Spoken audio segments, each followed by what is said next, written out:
नमस्ते गाइस, जय हिंद। कैसे हो आप लोग सब। आज हम लोग बात करेंगे alternatives to petrol and diesel in India. देखिए ऐसा है, पेट्रोल एंड डीजल आप लोग को पता है, पोल्यूशन का चक्कर हो या फिर चाहे पेट्रोल डीजल के जो रेट्स हों उसके ऊपर बहुत ज़्यादा डिबेट्स होती हैं। लोगों को बहुत महंगा लगता है, सब कुछ है, हालांकि हो ही रहा है महंगा। इसमें जो वर्ल्ड मार्केट है उनकी भी बहुत ज़्यादा रिस्पॉन्सिबिलिटी होती है, प्लस गवर्नमेंट के टैक्सेस भी बहुत हैं। तो ये सारे फैक्टर्स हैं जिसकी वजह से पेट्रोल एंड डीजल के ऑल्टरनेटिव्स अब हम लोग को चाहिए। तो अब बात आती है कि ऑल्टरनेटिव्स क्या क्या हो सकते हैं पेट्रोल एंड डीजल के ऊपर। देखिए, एक तो ऑल्टरनेटिव ऐसा है जो कि आप लोग को पता ही है, सीएनजी, उसके बारे में भी हम लोग बात करेंगे। बट इस वीडियो में हम लोग और भी ऑल्टरनेटिव्स देखेंगे जिनके ऊपर ऑलरेडी या तो काम चल रहा है या फिर ऑलरेडी वो ऑल्टरनेटिव्स आने शुरू हो चुके हैं। तो जो पहला ऑल्टरनेटिव है जो कि पेट्रोल एंड डीजल का है वो है सीएनजी। सीएनजी काफ़ी सालों से चल रहा है। आप लोग को पता है कि ऑटोज़ तो अब सीएनजी पे ही चलते हैं, बहुत सारे बसेज अब सीएनजी पे चलते हैं, बहुत सारे व्हीकल्स अब सीएनजी पे हैं। अब तो कंपनी फिटेड सीएनजीज भी आ रही हैं। तो ये कंप्रेस्ड नेचुरल गैस जो है ये काफ़ी अच्छा एक ऑल्टरनेटिव रहा पिछले कुछ सालों में। बहुत सारे लोगों ने जिनका रोज़ का डेली का बहुत ज़्यादा ट्रैवलिंग होती है उन लोगों ने सीएनजी की गाड़ियाँ खरीदी। मारुति हो गई, हुंडई हो गई, बहुत सारी ऐसी कंपनीज है जो कंपनी फिटेड सीएनजी वाले मॉडल्स और वेरिएंट्स दे रहे हैं अपने अलग अलग गाड़ियों में। ये सीएनजी काफ़ी सक्सेसफुल तो रहा है, बट इसमें कुछ प्रॉब्लम्स ये रही कि जैसे सीएनजी के जो पंप्स थे वो पहले थोड़े से कम थे, तो लाइनें बहुत ज़्यादा लग जाती थी। गाड़ियों की जो बूट स्पेस होती थी वो बहुत ज़्यादा कम हो जाती थी क्योंकि उसमें आपको सीएनजी का किट पूरी लगानी पड़ती थी। अब जो एलपीजी है, एलपीजी तो मेरे ख्याल से अब कोई ज़्यादा यूज़ नहीं करता है क्योंकि एलपीजी सिलेंडर पहले लोग लगाते थे, बट एलपीजी सिलेंडर के अपने हैज़ार्ड्स थे, अपने उसके डिसएडवांटेजेस वगैरह थे। तो इस वजह से अब पूरी तरीके से एलपीजी वाले भी अब सीएनजी पे आ चुके हैं। एलएनजी क्या है? एलएनजी लिक्विफाइड नेचुरल गैस है। एंड एलएनजी में सबसे बड़ी बात यह है कि अभी जैसे नागपुर में एक ट्रक चलाया गया था एलएनजी पे, तो उसमें भी काफ़ी सेविंग्स हैं। जो ट्रक रोज़ चलता है उसमें नितिन गडकरी जी ने बताया था कि 300 दिन में जो 10 लाख की उसमें किट लगती है वो पूरी की पूरी पैसे आपके रिकवर हो सकते हैं। तो मेरे को ऐसा लगता है कि जो ट्रक्स एंड बसेस हैं उसमें हो सकता है सीएनजी की जगह अब एलएनजी यूज़ होना स्टार्ट हो जाए। हालांकि एक कंप्रेस्ड नेचुरल गैस है, एक लिक्विफाइड नेचुरल गैस है, थोड़ा बहुत फ़र्क है। बट द थिंग इज़ कि मेरे को कहीं ना कहीं ये लगता है कि सीएनजी की जगह ना धीरे धीरे एलएनजी लेगा अब, स्पेशली ट्रक्स एंड बसेज में। हो सकता है ऑटो सीएनजी पे चलते रहें, बट एलएनजी जो है धीरे धीरे अपनी जगह बनाएगा। अभी नितिन गडकरी जी ने ही अपना एक ट्रैक्टर सीएनजी में कन्वर्ट किया था, वो बायो सीएनजी पे चलता है। अब देखिए, इस वीडियो में नितिन गडकरी जी का बहुत जिक्र होगा क्योंकि वो मिनिस्ट्री ऑफ रोड ट्रांसपोर्ट में है। तो इसलिए जब वो पूरी वो मिनिस्ट्री देखते हैं तो उनके ऊपर ही ये रिस्पॉन्सिबिलिटी है कि ऑल्टरनेट फ्यूल्स कौन कौन से आ सकते हैं। तो जैसे उन्होंने ट्रैक्टर बनाया है वैसे ही उन्होंने ट्रक चलाया है एलएनजी पे।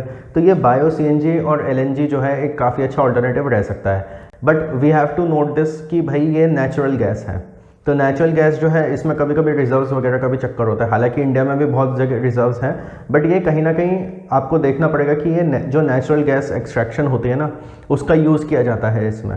तो इसमें क्या है, देखिए पेट्रोल डीजल का क्या है, आपको क्रूड ऑयल चाहिए जो कि गल्फ कंट्रीज़ वगैरह में से आता है और वो सब भी अपनी मोनोपोली वगैरह करते रहते हैं। इसमें क्या है, आपको नेचुरल गैस रिजर्व्स पे वो रहना पड़ेगा, डिपेंडेंट रहना पड़ेगा अगर आप केवल सीएनजी और एलएनजी पे फोकस करते हैं तो अब हम जो और ऑल्टरनेटिव्स देखेंगे उसमें हमें पता लगेगा कि नेचुरल गैस के अलावा और क्या क्या हमारे पास तरीके हैं जिससे हम अपनी व्हीकल्स आगे चला सकते हैं। दूसरा ऑल्टरनेटिव होगा इथेनॉल। अभी जो इथेनॉल है, मेरे हिसाब से जो ये मैं पूरा वीडियो बना रहा हूँ ना उसमें I would say one of the best alternatives ये रहेगा पेट्रोल एंड डीजल का। अब ये मैं क्यों बोल रहा हूँ उसके पीछे सबसे बड़ा रीज़न ये है कि इथेनॉल एक ऐसी चीज़ है जिससे बहुत सारे लोगों को फ़ायदा होगा, एंड इससे सबसे बड़ा फ़ायदा हमारे फार्मर्स को होगा। अब आप कहेंगे फार्मर्स को कैसे? देखिए, जो फार्मर शुगर केन उगा रहे हैं या फिर जो आपके गन्ना खेती करते हैं एंड ऑल दैट, इनका क्या है, इनमें मोलेसेस होता है, सब कुछ है, तो इथेनॉल वगैरह ये लोग बना सकते हैं। उसके अलावा अभी एक टेक्नोलॉजी आई है जिससे जो एक्सेस राइस है उससे भी इथेनॉल बन सकता है। अब क्या होता है, अगर इथेनॉल को एज अ फ्यूल यूज़ करना स्टार्ट कर दिया तो उससे होगा क्या, देखिए जो फार्मर्स है उनकी इनकम बढ़ेगी क्योंकि फार्मर्स का क्या है, देखिए अगर शुगर का जो हमारे देश में जो रिजर्व है शुगर की मैं आपको बताऊं, सप्लाई तो बहुत ज़्यादा है पर डिमांड उतनी नहीं है। मतलब जितनी हमारे देश में डिमांड है शुगर की उससे ज़्यादा सप्लाई है, तो जो एक्सेस सप्लाई है उसको जो है इथेनॉल बनाने में हम लोग यूज़ कर सकते हैं आराम से। कितना उनका भी डेवलपमेंट होगा। एंड देखिए एग्रीकल्चरल डेवलपमेंट भी हमारे देश में बहुत ज़रूरी है। अच्छा, फिर दूसरी बात क्या होती है कि दूसरा फ़ायदा इथेनॉल का कि आपकी जो आपकी डिपेंडेंस है गल्फ़ कंट्रीज़ के ऊपर वो धीरे धीरे कम होनी स्टार्ट हो जाएगी। एंड वो गल्फ़ कंट्रीज़ से वो डिपेंडेंस जो है हमारे इंडिया के फार्मर्स के ऊपर हो जाएगी। अब जब इंडिया के फार्मर्स के ऊपर हो जाएगी तो आप ये सोच सकते हैं कि हमारा इंडिया का पैसा इंडिया में ही है, प्लस रूरल एरियाज़ में जो एग्रीकल्चर हमें डेवलपमेंट चाहिए वो भी हो रही है, रूरल एरियाज़ में लोगों का अपलिफ्टमेंट होगा। एंड कहीं ना कहीं this is a win win situation for everyone. अच्छा, जहाँ तक बात है गाड़ी चलाने वालों की, अगर मैं इथेनॉल की गाड़ी यूज़ कर रहा हूँ तो उसमें पोल्यूशन भी बहुत ज़्यादा कम है, उसमें पोल्यूशन भी उतना नहीं होगा, उसमें कार्बन एमिशंस भी उतने नहीं होंगे। सेकेंडली, इथेनॉल का जो प्राइस है, जो अभी थोड़ा बहुत जो प्राइसेस वगैरह आ रहे हैं, अराउंड 60-65 रुपीज़ पर लीटर आएगा। एंड वो उतनी ही माइलेज देगा जितनी पेट्रोल देता है। थोड़ा बहुत 19-20 का फ़र्क एक बार को हो सकता है। एंड अभी क्या है, अभी फ्लेक्स इंजन्स आने वाले हैं। अभी नितिन गडकरी जी ने बोला है कि फ्लेक्स इंजन्स भी वो लेकर आएंगे। एंड बहुत सारी कंपनी से बात भी चल रही है, with in 6 months to 1 year कुछ गाड़ियां भी लॉन्च हो जाएंगी फ्लेक्स इंजन्स पे।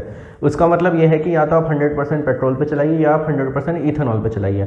एंड जो पेट्रोल की गाड़ियाँ होती हैं उनमें कुछ वॉशर्स बदलने की ज़रूरत है, उसके बाद आपकी गाड़ी जो है इथेनॉल वाली गाड़ी में कन्वर्ट हो सकती है। तो जो आपकी नॉर्मल जो पेट्रोल कार्स हैं उसमें भी कुछ ऐसा प्रोविज़न आएगा कि आप उसको रातों रात इथेनॉल में कन्वर्ट कर सकते हैं। तो अगर ऐसा हो जाता है तो आप सोच सकते हो कि उससे कितना फ़ायदा होगा। आपकी कॉस्ट तो कम होगी, 30-35 रुपीज़ पर लीटर आपका पेट्रोल का कॉस्ट कम होगा, प्लस आप पोल्यूशन भी नहीं कर रहे हो। एंड सबसे बड़ी बात, आप हमारे फार्मर्स के जेब में पैसा भी डाल रहे हो। आप जो पेमेंट करोगे इथेनॉल का, उसका आप फार्मर्स भी कमाएंगे, उससे गल्फ़ कंट्रीज़ नहीं कमाएंगी, वो कोई बाहर से हमें एक्सपोर्ट नहीं करना है। एंड देखिए क्या है, जब हमें सेल्फ रिलायंट बनना है ना, तो हमें अपने जो बाहर से जो इंपोर्ट्स है ना उसको कम करने बहुत ज़्यादा ज़रूरी है।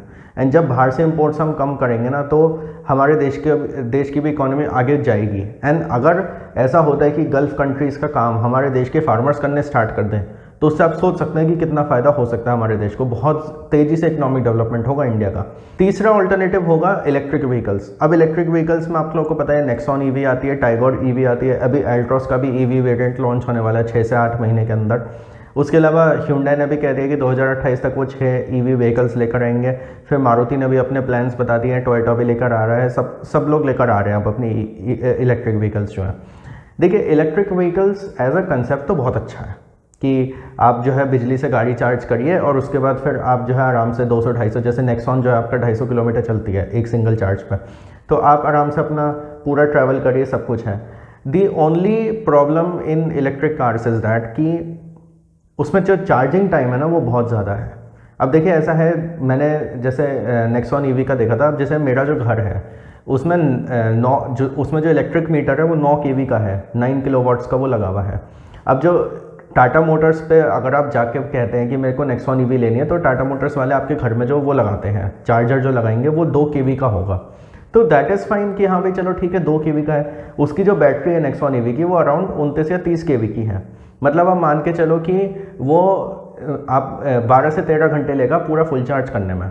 अब आप किसी फास्ट चार्जर पे जाते हो जो कि 5 या 6 kV पे चार्ज कर रहा है, तो वो हो सकता है जल्दी चार्ज कर दे आपका, क्योंकि उतना ही आपका टाइम कम हो जाता है। जैसे आपके मोबाइल फ़ोन्स में होता है कि भाई 25 वाट का चार्जर है तो इतना टाइम, 50 वाट का चार्जर है तो टाइम आधा हो जाता है जो ये बिजली यूज़ हो रही है। अब इसमें एक सबसे बड़ा कंसर्न ये था कि अगर आप ऐसी बिजली यूज़ कर रहे हो जो कि कोल प्लांट से बनकर आ रही है, तो आप क्या फिर मदद कर रहे हो, कार्बन एमिशंस को आप क्या कम कर रहे हो, क्योंकि कोल से जो बिजली बन रही है उसमें कार्बन एमिशंस हो रहे हैं। उस बिजली से आप अपनी गाड़ी चला रहे हो, तो आपकी गाड़ी धुआं करे या ना करे, बट आपने जो बिजली यूज़ करी उसने तो धुआं कर ही दिया ना। तो इट इज़ समहाउ लाइक कि भाई आप पेट्रोल से जितना आप धुआं करते हैं आपने उतना ही धुआं इलेक्ट्रिक कार से कर लिया इनडायरेक्ट वे में। ये एक कंसर्न ज़रूर आ रहा है इलेक्ट्रिक व्हीकल्स में। अच्छा, फिर कुछ लोग कहते हैं कि नहीं वो सोलर पैनल लगा के हम लोग चार्ज कर सकते हैं। बिल्कुल कर सकते हैं आप अपने घर में सोलर पैनल लगा के जो है चार्जिंग कर सकते हैं, बट उसकी फिर इनिशियल कॉस्ट बहुत ज़्यादा है। अब जैसे नेक्सॉन ईवी है, नेक्सॉन ईवी किसी को भी अगर लेनी है तो उसका फ़ायदा तभी है अगर आपकी रोज़ की कम से कम 40 किलोमीटर गाड़ी चल रही है तो, बिकॉज आपका जो 20,000 रुपये का जो आपका बिल आता है उसका पेट्रोल का, वो आपका 2 या 2,500 रुपये आएगा। तो जब आपका इतना कम बिल आएगा तो आप देख सकते हो अगर हर महीने आपकी 17-18 हज़ार रुपये की सेविंग्स हो रही है, तो जो आपने 2-3 लाख रुपए एक्स्ट्रा दिए हैं तो वो बहुत जल्दी आपके 1 या 2 साल में वो रिकवर हो जाएंगे। तो ये एक एडवांटेज है इलेक्ट्रिक व्हीकल्स का। बट इसमें सबसे बड़ी प्रॉब्लम क्या है, एक तो battery charging time and secondly आप बिजली कौन सी यूज़ कर रहे हो, ये बहुत बड़ा एक कंसर्न है। क्योंकि देखिए हम लोगों को आदत क्या है कि भाई पेट्रोल डाला, डीजल डाला एंड निकल लिया, या फिर सीएनजी पंप पे गए, सीएनजी डलवाया, निकल लिया। इवन जो मैंने पहले दो ऑल्टरनेटिव्स आपसे डिस्कस करे, एलएनजी भी अगर आता है तो उसमें भी क्या है भाई, आपने एलएनजी डलवाया और आप निकल गए। इथेनॉल है, इथेनॉल आपने डलवाया, आप निकल गए। ईवीज में प्रॉब्लम सबसे बड़ी ये है कि भाई आपको वेट करना पड़ेगा। अब जैसे अभी BMW ने गाड़ी निकाली है 1.25 करोड़ रुपए की, जो कि जिसमें 76 किलोवाट बैटरी है। अब 76 किलोवाट जो बैटरी है उसमें वो लोग ये कह रहे हैं कि अगर आप लोग हम लोग आपके घर में जो है एक वो लगाएंगे, चार्जर लगाएंगे, जो कि अराउंड 7 या 8 किलोवाट का या 10 किलोवाट का है, समथिंग अराउंड दैट। तो उन्होंने ये बोला कि वो उससे आपकी गाड़ी जो है 10 घंटे में चार्ज हो जाएगी। और फिर उन्होंने कहा कि हमारे कुछ जगह जो है फास्ट चार्जर्स भी जो 50 किलोवाट के, जो 100 मिनट में आपकी गाड़ी को पूरा चार्ज कर देंगे।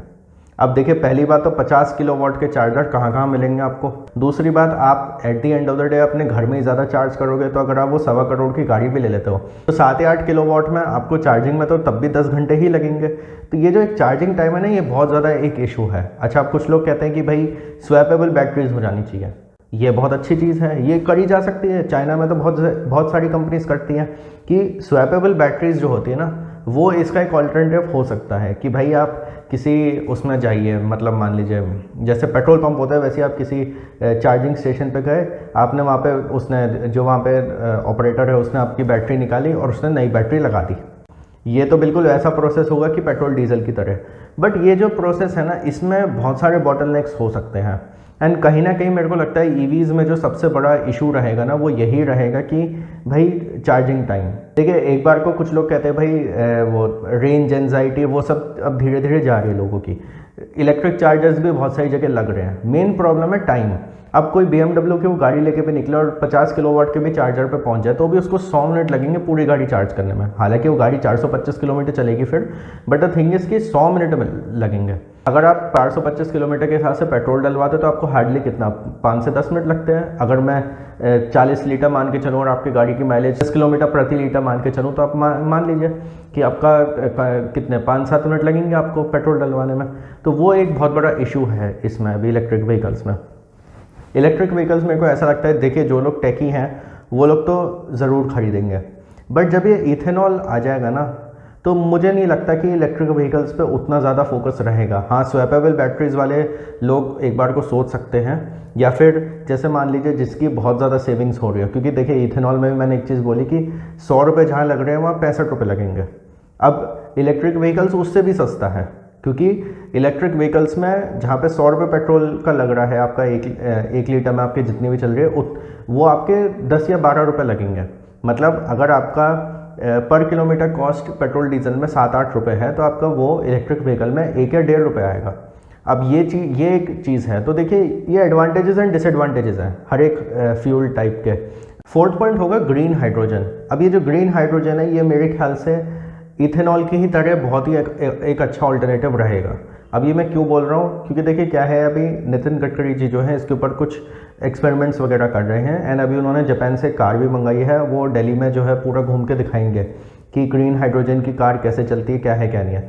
अब हाइड्रोजन के अलग अलग तरीके होते हैं, एक ब्राउन हाइड्रोजन होता है, अलग अलग होते हैं। मैं ग्रीन हाइड्रोजन पे सोच रहा हूँ एक प्रॉपर वीडियो बनाऊंगा, बट मैं शॉर्ट में आपको बताता हूँ। ग्रीन हाइड्रोजन का मतलब है कि जो आप हाइड्रोजन बना रहे हैं उसका जो पूरा प्रोसेस है उसमें कोई कार्बन एमिशंस नहीं हुए हैं। अब जैसे इलेक्ट्रोलिसिस का यूज़ किया जाता है तो उसमें बिजली चाहिए। अगर आप वो बिजली कोल पावर प्लांट से यूज़ करके फिर हाइड्रोजन बना रहे हो तो वो ग्रीन हाइड्रोजन नहीं कहलाएगा। बट अगर आप सोलर पावर को यूज़ करके तब आप वो हाइड्रोजन का इलेक्ट्रोलिसिस कर रहे हैं तो वो ग्रीन हाइड्रोजन माना जाता है। अब ग्रीन हाइड्रोजन में क्या है, एक तो पोल्यूशन बिल्कुल नहीं होता, दूसरी बात क्या है, it is as effective as चाहे आपका पेट्रोल डीजल हो गया। इसके अलावा ग्रीन हाइड्रोजन को जो है और भी अलग अलग जगह यूज़ किया जा सकता है, ट्रक्स में यूज़ किया जा सकता है, बसेस में यूज़ किया जा सकता है। तो this is a very good alternative.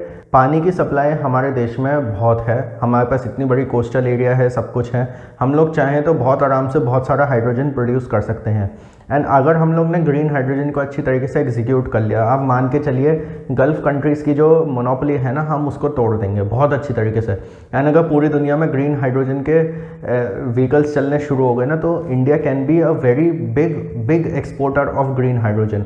And अगर वो हो गया ना, तो आप सोच सकते हो कि जितना पैसा ये मिडिल ईस्ट के कंट्रीज़ या फिर ये जो जितने ओपेक कंट्रीज़ कमाते हैं ना, उससे ज़्यादा हम लोग ग्रीन हाइड्रोजन बेच के ही कमा लेंगे। नितिन गडकरी जी बहुत सालों से क्या कर रहे हैं कि वो नागपुर का जो नाली का पानी होता है ना, उसको बेच देते हैं 300-325 करोड़ रुपए में महाराष्ट्र गवर्नमेंट को। उस पानी से ही, नाली के पानी से ही आप ग्रीन हाइड्रोजन बना सकते हो। तो जब आप नाली के पानी से ये चीज़ कर सकते हो, फ्रॉम वेस्ट टू वेल्थ जिसको हम कहते हैं, तो आप सोच सकते हो कि ये चीज़ अगर सारे शहरों में होने लग जाए तो कितनी बढ़िया एक बात होगी। तो गाइज़ ये 4 ऑल्टरनेटिव्स थे पेट्रोल डीजल के, जो हो सकते हैं आगे आने वाले टाइम में, जो बहुत ज़्यादा डेवलपमेंट जिसमें हमें देखने को मिलेगा। अगर आप मुझसे पर्सनली पूछे तो मेरे हिसाब से ethanol and green hydrogen would be the best, क्योंकि देखिए CNG LNG में नेचुरल गैस का रिजर्व्स का प्रॉब्लम है, इलेक्ट्रिक व्हीकल्स में चार्जिंग टाइम का, एंड प्लस वो बिजली कहाँ से आ रही है वो सब प्रॉब्लम है। बट इथेनॉल का क्या है भाई, इथेनॉल में हम अपनी भी इकोनॉमी बढ़ा रहे हैं, हम एग्रीकल्चर सेक्टर भी बढ़ा रहे हैं। ग्रीन हाइड्रोजन में क्या है, हम हमारे देश में जो वेस्ट है हम उसको भी यूज़ कर रहे हैं। तो मेरे हिसाब से if you ask me personally, तो हमें सबसे ज़्यादा अगर ध्यान देना चाहिए तो इथेनॉल एंड ग्रीन हाइड्रोजन पे देना चाहिए, एंड उसके बाद हमें EVs पे ध्यान देना चाहिए। और पेट्रोल डीजल की जहाँ तक बात है, भाई देखो मेरा बस चले, मैं पहले तो डीजल की जितनी भी गाड़ियाँ सबको बंद करवा दूँ, उसके बाद जो है पेट्रोल की जितनी गाड़ियाँ उनको धीरे धीरे फेज आउट करना स्टार्ट कर दूँ। बट देखिए अब ये भी बोला जा रहा है कि पेट्रोल डीजल भी रहेगा, बट ये है कि इन सब ऑल्टरनेटिव्स को भी ले आएंगे। And ethanol and green hydrogen का पता क्या है, आपको कोई एक्स्ट्रा इंफ्रास्ट्रक्चर की भी ज़रूरत नहीं है, जैसे आपको EVs के लिए चाहिए। आपको करना कुछ नहीं है, जहाँ पे आपके पंप्स हैं वहीं पे आप जो है इथेनॉल का भी पंप लग जाएगा, वहीं पे आपका ग्रीन हाइड्रोजन का भी पंप लग जाएगा, आप ऐसे से कर सकते हैं। तो इसलिए मेरे हिसाब से इंडिया के हिसाब से द मोस्ट फीजिबल, जो हमारे पोल्यूशन को भी एड्रेस कर ले, हमारे कॉस्ट को भी एड्रेस कर ले, और प्लस हमें एक्सपोर्टर बनाने में भी मदद करे, क्योंकि देखिए इथेनॉल की भी एक्सपोर्टिंग अगर हम करते हैं तो वो भी बहुत बड़ी बात है। ब्राज़ील में जितनी भी मिलिट्री एयरक्राफ्ट चलते हैं या फिर जो भी ATF यूज़ होता है, उसमें भी कहते हैं 40 to 50% इथेनॉल भी मिक्सचर हो जाता है। तो ये भी एक बहुत अच्छी बात है। प्लस इथेनॉल जो है जनरेटर्स में भी डल सकता है, जो हमारे डीजल के जनरेटर होते हैं ना उनमें भी डल सकता है। उससे भी अगर जनरेटर चलेगा तो वो धुआं नहीं करेगा, एंड वो उतनी ही आपको एफिशिएंसी देगा।